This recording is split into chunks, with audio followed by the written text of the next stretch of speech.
Um, dois e... Boa tarde, pessoal. Aqui é a professora Ticiane, da Escola Amélia. Sou professora de língua portuguesa da sala 705 e 706. Boa tarde, professora Jaqueline. Boa tarde, Ticiane. Eu sou a professora Jaqueline, de língua portuguesa, das salas 701, 702, 703 e 704. Hoje, a gente veio aqui fazer uma atividade que é um pouquinho diferenciada do que a gente está fazendo normalmente, a última atividade do ano, e a gente vai falar um pouquinho sobre consciência negra, tá? Então, a gente vai compartilhar um pouquinho de conteúdo com vocês, tá? Então, prestem atenção, façam algumas anotações que vocês vão precisar para a aula de hoje, tá? Então, vamos lá, vamos compartilhar.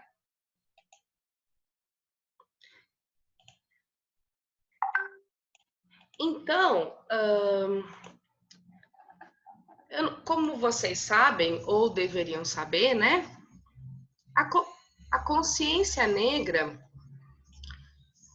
ela é um dia, né, celebrado no dia 20 de novembro, que é para a gente falar um pouquinho sobre história e cultura negra, né?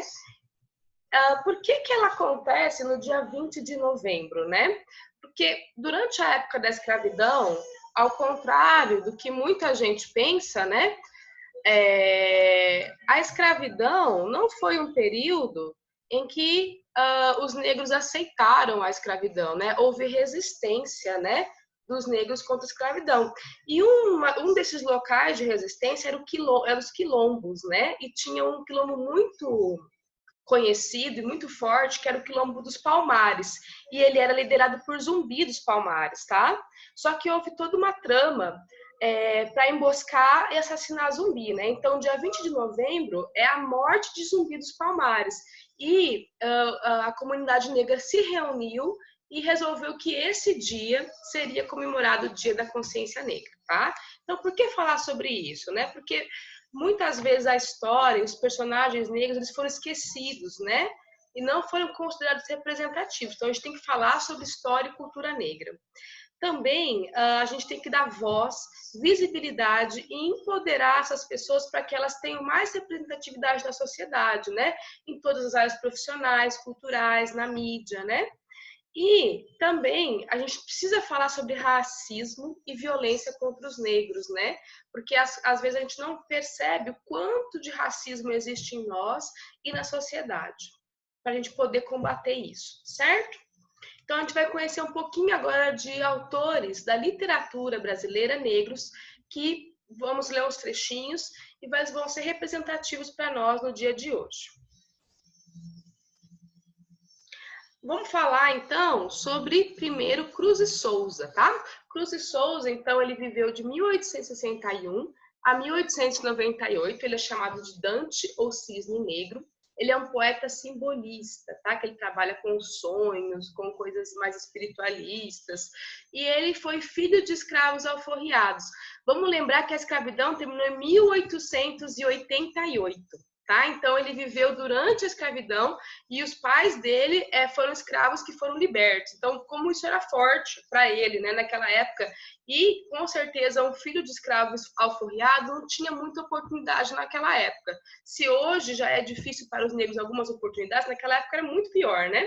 Então, como que ele conseguiu estudar? Ele foi tutelado por um senhor chamado Marechal Guilherme Xavier de Souza. E aí ele começou a se tornar escritor, começou a escrever em jornais, né? Em 81 ele escreveu um jornal que combateu a escravidão. Ele tem algumas obras principais, né? Broquéis, Missal, Evocações, Faróis e Últimos Sonetos. O estilo dele de escrever é mais individualista, ele fala um pouco de desespero, um pouco de apaziguamento, tá? Ele gosta muito de cores, e ele fala muito sobre a cor branca, né? Da transparência, da lucidez nos seus poemas, tá? Então a gente vai ler um trechinho agora do Cruz e Souza, certo?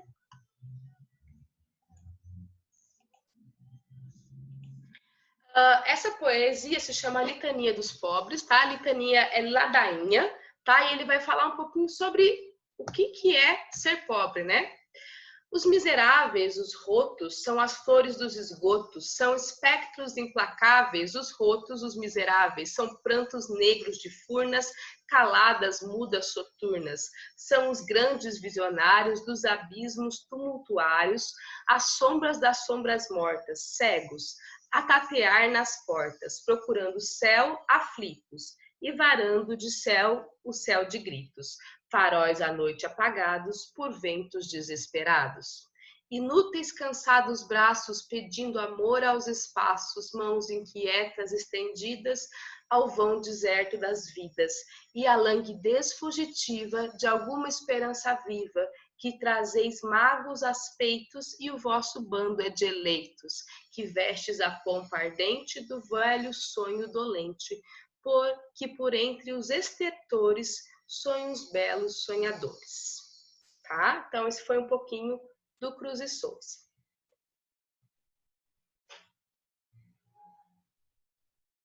O negro só é livre quando morre. Essa frase, vocês conhecem essa frase?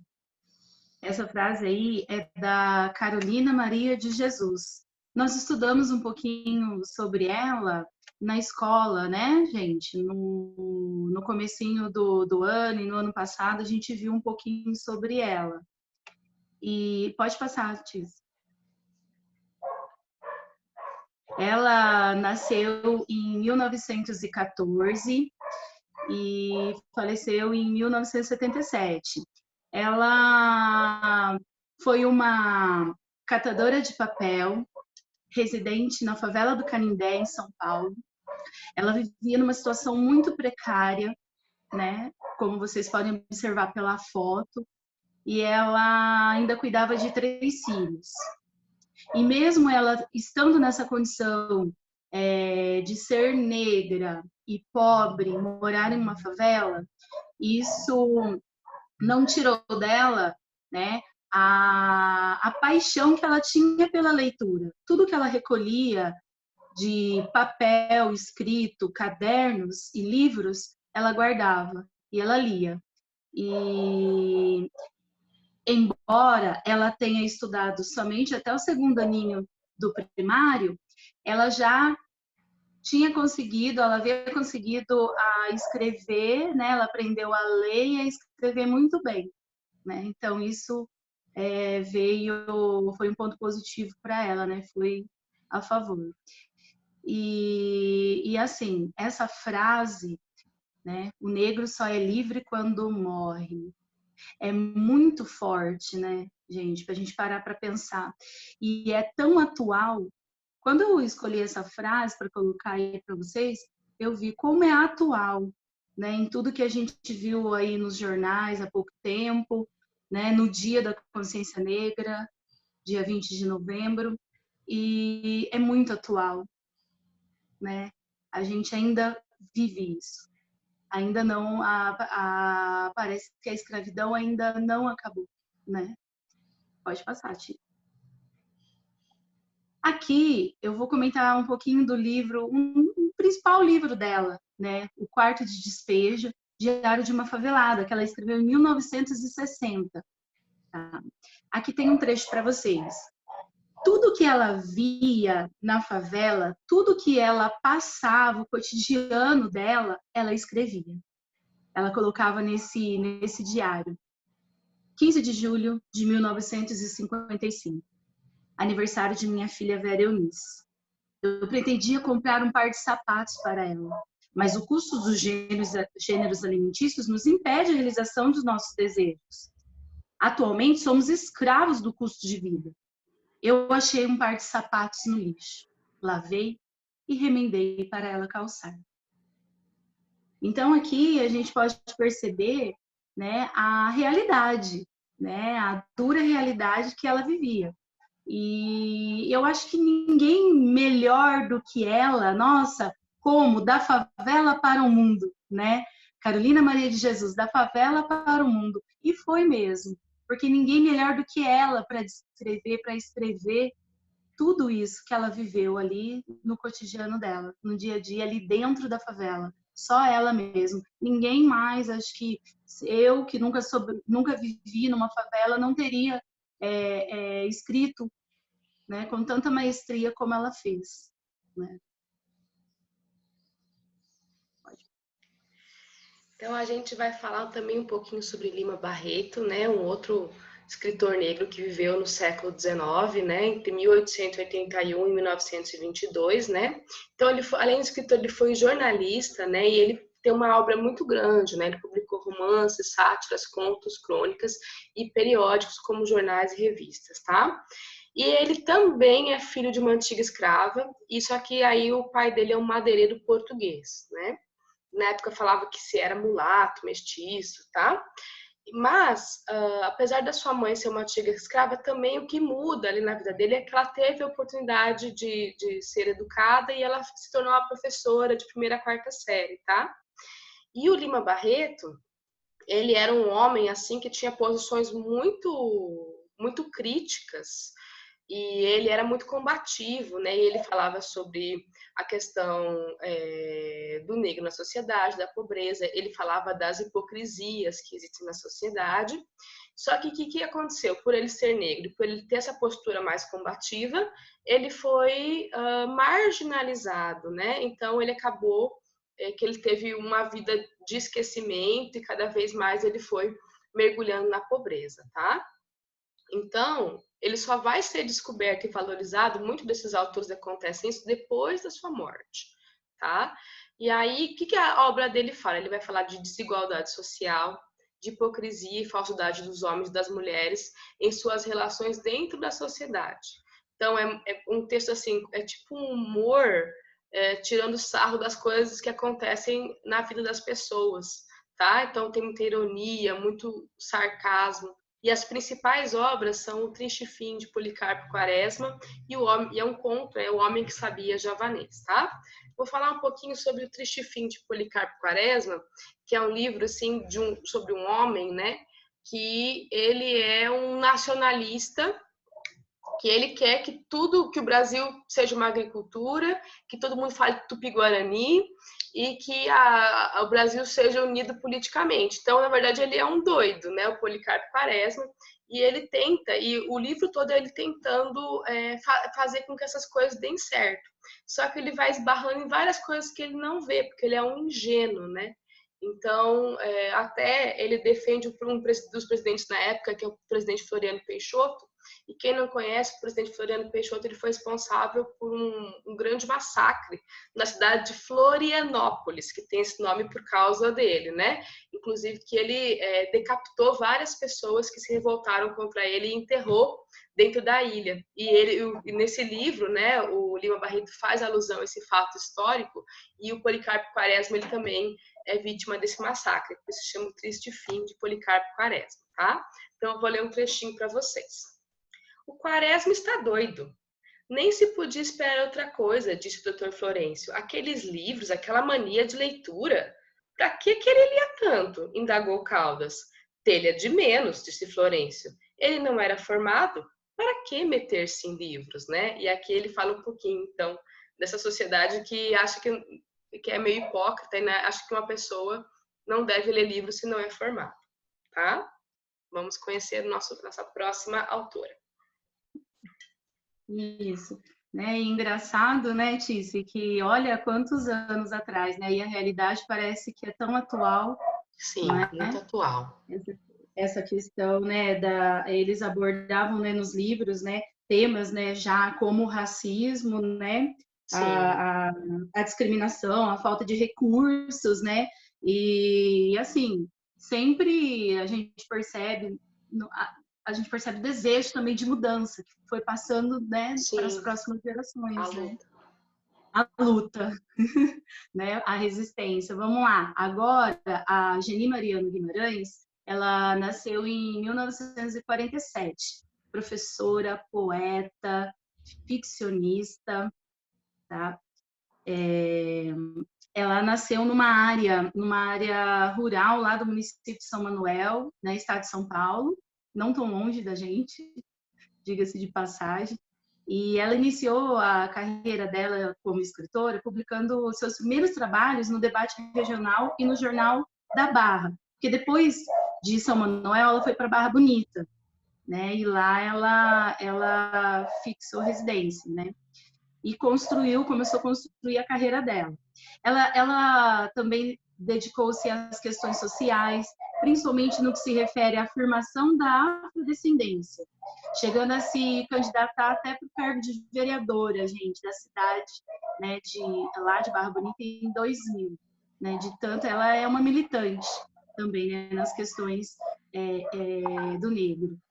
As principais obras dela foram contos, né, no número 4 de Cadernos Negros, Leite do Peito e a novela A Cor da Ternura. Os livros dela, né, mais conhecidos, eles apresentam assim um caráter bem autobiográfico, onde ela vai retratar também o cotidiano, né, da mulher negra, a sua vivência, assim como a Carolina Maria de Jesus retratava também, né, o cotidiano, né, a vida dela ali. A Geni também bebeu dessa fonte da Carolina Maria de Jesus, né, e retrata isso nos seus livros. Pode passar, Giz. Aqui, ó, Leite do Peito, então, foi lançado em 1988. Vou ler um pedacinho para vocês, tá? Escrevi porque eu tinha que registrar a vivência de uma família negra, porque este livro é autobiográfico. Eu precisava falar dos meus traumas, das minhas dores e das minhas alegrias. Eu tinha que colocar isso tudo para fora. Geni Guimarães. Então aí a gente percebe, né, que realmente através desses relatos era um mundo observado por ela, né, pela ótica dela. Ali a gente percebe muitas questões socioculturais, né, vai perceber, né, ao longo, né, do livro, do que a gente pesquisou sobre o meio rural, né? Ela vai falar sobre a família negra, as dificuldades, né? As profundas marcas, né? De uma sociedade, né? Branca que impõe ao negro, né? Uma condição mais baixa. E assim, ela vai retratar tudo isso. E realmente a gente percebe traços bem autobiográficos, assim como está dizendo aí, tá? Aqui tem uma frase dela que eu achei bem legal, interessante, coloquei para vocês. Se a gente quiser, o mundo todo pode ser uma grande família. Eu me emocionei com... Ai, é muito. Eu gostei bastante dela. E... Esse aqui é dela também, Jaque? Não, minha mãe. Esse minha mãe é dela também. Posso ler? Pode. Minha mãe. Esse é emocionante, gente. Gosto da inocência dela. Bens e crianças, faz simpatias, reza sorrindo, chora rezando. Gosto da inocência dela. Apanha rosas, poda os espinhos, coloca-as nas mãos de meninos branquinhos. Gosto da inocência dela. Conta histórias longas de negros perdidos nas matas cerradas dos chãos do país. Ama todo mundo. Diz que a ida à lua é conto de fada. Gosto da inocência dela. Crê na independência. E é tanta inocência que até hoje ela pensa que acabou a escravidão. Inocência dela. É bem... E realmente, se a gente parar para pensar, que inocência, porque a gente ainda percebe traços dessa escravidão, dessa perseguição. Ela está muito presente na nossa vida. A gente vai falar também um pouquinho agora sobre o Solano Trindade, né? também ele já é do século XX, nasceu em 1908 e morreu em 1974, tá? Ele é filho de um sapateiro e de uma empregada doméstica, mas ele também teve a oportunidade de estudos. Ele concluiu o estudo no Liceu de Artes e Ofícios, na capital pernambucana, porque ele é de Recife, e ele que é o equivalente hoje ao ensino médio. Só que naquela época, fazer o ensino médio, gente, era uma grande coisa. Quase ninguém ia para a escola, e fazer o ensino médio, então, era uma coisa assim muito longe, né, do alcance das pessoas, principalmente das pessoas negras, tá? E aí ele tem muita a escrita dele tem muito a ver com a cultura popular. Vocês vão ver que é bem gostoso de ler. Porque ele fala um pouquinho de folclore, porque o pai dele levava ele nas tradições do Recife, que é a dança pastoril e o Bumba Meu Boi, tá? Para participar. E mesmo a mãe dele sendo analfabeta, olha que legal, ele lia para a mãe novelas, literatura de cordel e poesia romântica, né? Então os dois ali participavam da leitura juntos, né? E ele teve um momento de contato com um grande pesquisador que é o Gilberto Freire, que vai falar sobre as etnias do Brasil, e aí ele tem esse despertar dessa consciência de criar um movimento negro. E ele fez muita coisa pelo movimento negro. Ele funda, né, a Frente Negra Pernambucana e o Centro de Cultura Afro-Brasileira. Inclusive, depois ele mudou para o Rio, né? E no Rio ele acabou trabalhando no Embu, que depois virou Embu das Artes. Então ele trabalhou com um monte de temas negros, com teatro e uma série de coisas. Só que esse movimento acaba se perdendo, e o Solano ele morre também pobre e esquecido, tá? E as principais obras dele aqui a gente tem Poemas Negros, Poemas de uma Vida Simples, 6 Tempos de Poesia e Cantares ao Meu Povo. Então vamos ler um pouquinho a poesia, a professora Jaque vai me ajudar também a fazer essa leitura aqui. Se chama Tem Gente com Fome. Trem sujo da Leopoldina, correndo, correndo, parece dizer: tem gente com fome, tem gente com fome, tem gente com fome.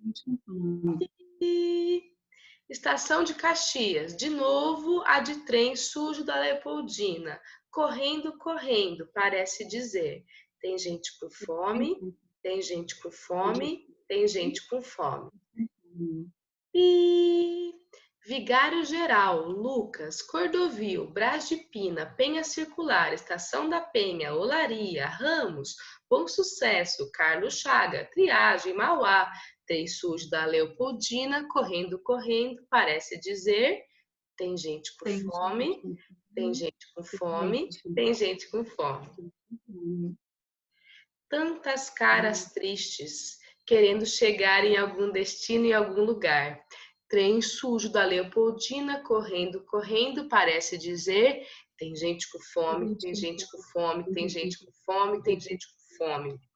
Só nas estações, quando vai parando, lentamente começa a dizer: se tem gente com fome, dá de comer. Se tem gente com fome, dá de comer. Se tem gente com fome, dá de comer. Mas o freio de ar todo autoritário manda o trem calar. Sim. Tá? Então, se vocês perceberam, ele narra, né, o caminho do trem. E o trem faz barulho. Tem gente com fome, tem gente com fome, tem gente com fome. Que como se fosse a locomotiva do trem, né? E tem os barulhos do trem no meio. Piu, piu. E ele fala dessas pessoas que pegam esse trem em todos esses lugares ali do Rio, né? E a fome que elas passam, né? E por que ele fala assim, tem gente com fome, dá de comer? Por que não se dá de comer para as pessoas que têm fome, né? Então ele faz uma grande crítica social aí, essa questão da desigualdade social, da distribuição das riquezas e da fome no Brasil. E agora vamos para a nossa última autora. A última autora é Conceição Evaristo, né, nascida em 1946, uma comunidade em Belo Horizonte e de origem bem humilde. Ela estreou na literatura em 1990. Ela possui uma obra vasta, que inclui romances, poemas, contos, participações em antologias, inclusive obras publicadas no exterior também. Ela é uma militante do movimento negro, E as suas obras apresentam a vivência das mulheres negras, retratos do cotidiano, denúncia das opressões raciais e de gênero. Vou ler para vocês um poema, né, do Cadernos de Negros que ela publicou, de mãe. Olha, hoje nós estamos aqui de mãe. O cuidado de minha poesia aprendi foi de mãe, mulher de pôr reparo nas coisas e de assuntar a vida. A brandura de minha fala, na violência de meus ditos, ganhei de mãe. Mulher prenhe de dizeres, fecundados na boca do mundo. Foi de mãe todo o meu tesouro, veio dela todo o meu ganho, mulher sapiência, Iabá. Do fogo tirava água, do pranto criava consolo. Foi de mãe esse meio riso, dado para esconder, alegria inteira, e essa fé desconfiada, pois, quando se anda descalço, cada dedo olha a estrada. Foi de mãe que me dissegou, para os cantos milagreiros da vida, apontando-me o fogo disfarçado, em cinzas e agulha do tempo movendo no palheiro. Foi de mãe que me fez sentir as flores amassadas, debaixo das pedras, os corpos vazios, rente às calçadas, e me ensinou. Insisto, foi ela, a fazer da palavra artifício, arte e ofício, do meu canto e da minha fala. Muito bem, gente. Então, quer falar, Jaque, alguma coisa? Não, eu ia comentar que, assim, é o que a gente já comentou, que todos, se a gente parar para prestar atenção, né, todos eles vão perpassar aí a questão da discriminação, da pobreza, a fome, as diferenças sociais, né, discriminação seríssima, né, muito evidente, não é, das pessoas negras, né? E eu acho assim que é uma data muito importante essa para ser lembrada, para o dia 20 de novembro, Dia da Consciência Negra. Tem muitas pessoas que se perguntam para quê, porque eu acho que, né, ao meu ver, é uma data onde a gente para refletir e para pensar na história, como você disse no começo, né, Tícia, na história, na cultura, que esse povo contribuiu com a gente, muito contribuiu, não é?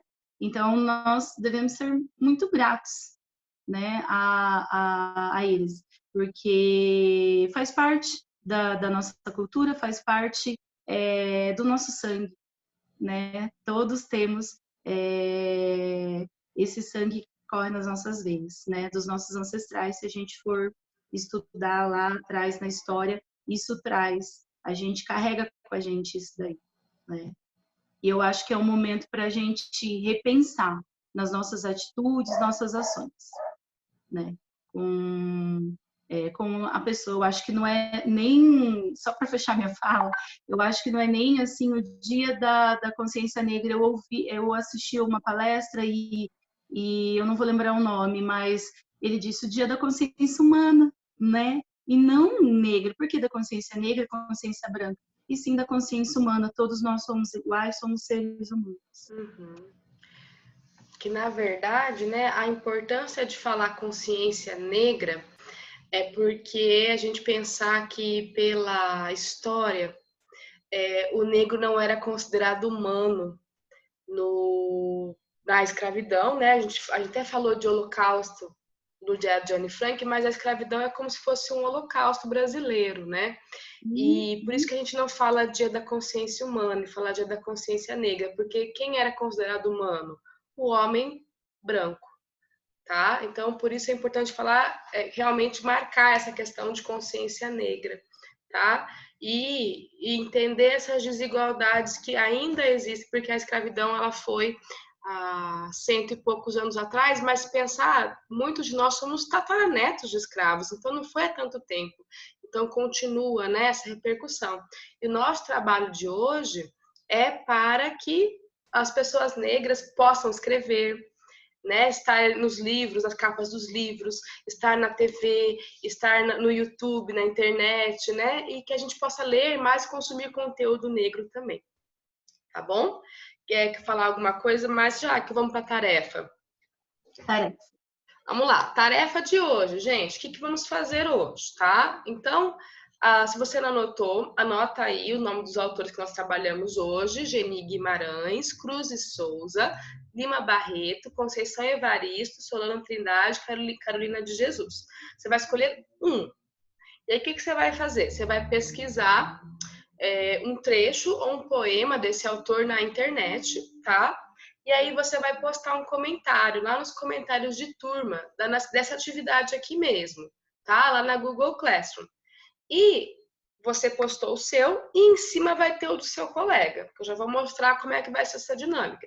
Então você comenta o que o seu colega postou, qual poema que ele postou, você comenta o que você achou, tá? No mínimo 2 linhas no computador e 4 no celular, tá?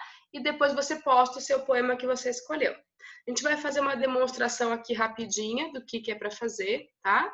Então você vai entrar aqui na Google Classroom, lá na língua portuguesa, na atividade atual, e vem aqui, ó, nos comentários de turma, que fica embaixo da atividade.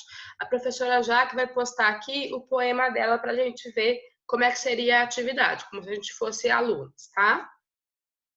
Quando você postar, você fala ok, tá, Jaque? Tá, vou postar.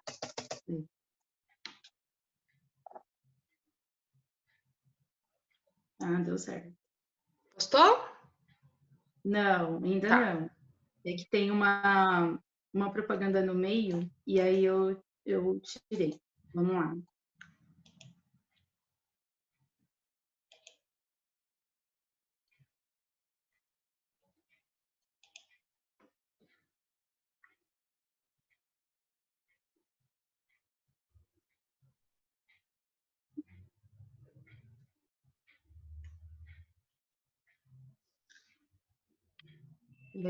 Calma aí, Tis. Vai ter que... eu vou ter que criar um arquivo para poder... Tá. Enquanto a professora Jaque vai criando, eu vou mostrando o que você vai fazer. Jaque, você sabe o nome do seu poema que você escolheu? Só pra gente dar uma olhadinha aqui? O nome do trechinho? poema não, ele é até curto. Vozes Mulheres. De quem é? É da Conceição. Vozes Mulheres, Conceição Evaristo, tá? Evaristo. Então vamos dizer que ela escolheu aqui o trechinho, não sei bem qual é, mas aí vamos dizer que é esse poema aqui, né? A voz da minha bisavó ecoou criança dos porões do navio, Isso. ecoou o lamento de uma infância perdida, tá? Você vai pôr ele inteiro ou vai pôr só um pedaço? Eu coloquei ele inteiro, mas eu colei ele de qualquer maneira. Ó, eu vou mandar. Você quer continuar explicando? Manda, depois a gente ajeita. Pode mandar. Senão vai dar a hora do acabar. Sim. Olha lá. Deixa Mandou? eu só, vou marcar como concluída agora. Não precisa marcar, não. Só manda. Não? Já mandei. Tá, agora vamos ver se foi aqui. Vamos dar uma olhadinha. Recarregar a página. Você mandou nos comentários? Não, mandei em seus trabalhos. Não, é nos comentários de turma. Atividade. Aqui, ó. Tá. Manda tá bom, aqui. então. Isso. Tá. É só colar.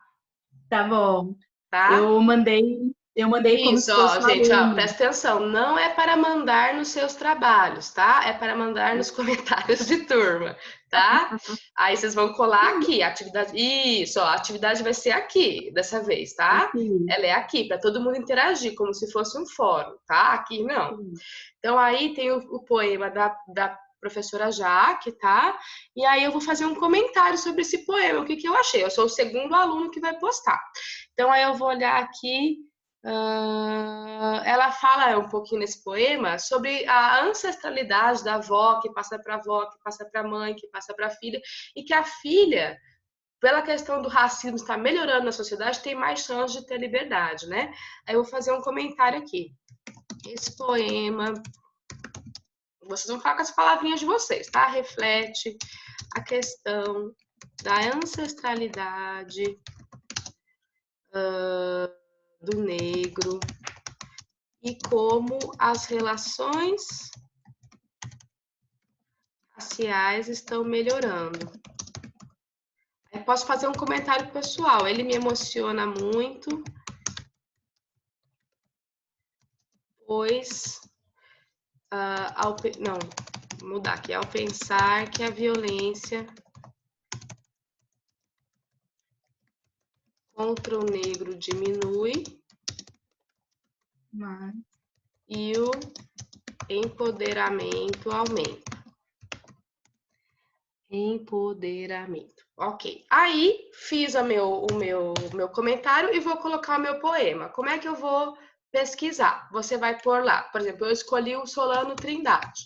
Eu vou digitar lá no Google Solano Trindade Poemas. Tá? Aí vai aparecer uma série de sites. Aqui, por exemplo, tem uma coletânea de poemas, tá? Aí, aqui tem Gente com Fome, que a gente já viu. Eu vou escolher esse aqui que eu já tinha lido, que é o Navio Negreiro. Aí eu venho aqui no Navio Negreiro, eu copio ele, coloco aqui na atividade, tá? Eu colo, não esquece de pôr o autor, Navio Negreiro, Solano Trindade, e a minha atividade está feita. Então é só responder um comentário do poema anterior e pôr o poema que você escolheu, tá? E aí você posta ele, ó, aí fica na sequência, tá? Então uma pessoa, outra pessoa, tá? O próximo tem que vir e comentar esse poema aqui e depois pôr o seu poema. Tá clara a atividade, prof. Jaque? Tá, eu só não consegui, eu achei ótimo, não consegui visualizar o seu. É só recarregar aí a página, tá? Tá. Não, tudo bem. Beleza, gente? Então, essa é a última atividade do ano, tá? Então, caprichem bastante. Nós estamos, assim, com muitas saudades. Vamos desejar para vocês um ótimo fim de ano, que vocês fiquem em casa ainda, que ainda tem Covid, né? Com as suas famílias, se cuidem bastante. E a gente está, assim, desejando de todo o coração, assim, que vocês... muito carinho, muita amorosidade para vocês, que a gente gosta muito de vocês, tá bom? Professora Jaque, quer falar seu tchau? Eu também, gente, né? Muitas saudades, mas ainda precisamos continuar em casa. Foi a última do ano, né? Foi muito bom trabalhar assim online com vocês, embora a gente, né, esteja separado, né, longe, né, todo mundo confinado. Eu sei que os ânimos, não ficaram tão bons assim, que não é fácil a gente ficar em casa, mas foi preciso. E muita saudade de vocês, um beijo no coração de vocês, agradeço, né, a paciência também e o apoio da família, né, que vocês estiverem em casa e façam a nossa atividade, que deu muito trabalho e está muito legal. Um beijo para vocês. A gente vai postar os slides lá na sala também, tá bom? Um beijo no coração e tchau, tchau. Tchau.